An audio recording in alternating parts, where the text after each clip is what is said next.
All right, welcome to the next video. Now, as I mentioned in the first video, you may see us adjusting kids or even infants in the office from time to time. Now, you may not have kids, but the reason we adjust kids can have an impact on you. Now, the resounding theme in these videos is a properly functioning nervous system. Now, research shows that anywhere between 80 and 90% of all kids have stress placed on the nervous system just from the birthing process alone, the day they're born. And as we know, stress on the nervous system can affect overall health. Couple the birth process with sitting in car seats, thousands of falls as they learn to walk. As they get older, sports can cause stress, sitting for too long of a period of time in class, studying, smartphone use, carrying a heavy book bag. I can go on and on and on. Now I know kids are resilient, right? They heal quicker without problems, right? Yes and no. They often feel better quicker because their nervous system can adapt quicker. But each stress placed on the nervous system leaves a blueprint for damage to show up later in life.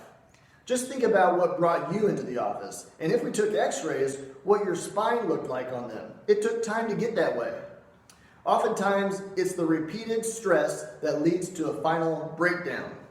So, if we can reduce the effect of those stresses are having on the body as early in life as possible, then there's less likely of a chance there will be breakdown later in life. Also, back to the nervous system. We talked about how it controls everything.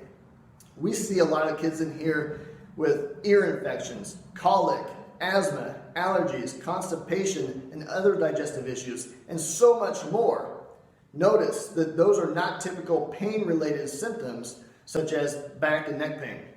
Those symptoms are often related to too much or the wrong stress on the nervous system, and again, can lead to more and or different problems with age. Which, if you've been having other symptoms beyond the typical pain, it may be related to stress on your nervous system. You may be wondering how we adjust an infant. Well, it's much different than adults. It's more like a light pressure, oftentimes, that's applied to that misaligned joint. So, we highly encourage all of our parents, and grandparents for that matter, to bring their kids and grandkids in to get checked, just to see if they have any misalignments, putting stress on their nervous system. And since kids do often heal quicker than adults, they usually don't require as many treatments. Our proactive parents want to do what they can to prevent problems from arising if they can. That's it for this video. Now, if you have any questions about anything, make sure you let me know. Have a great day.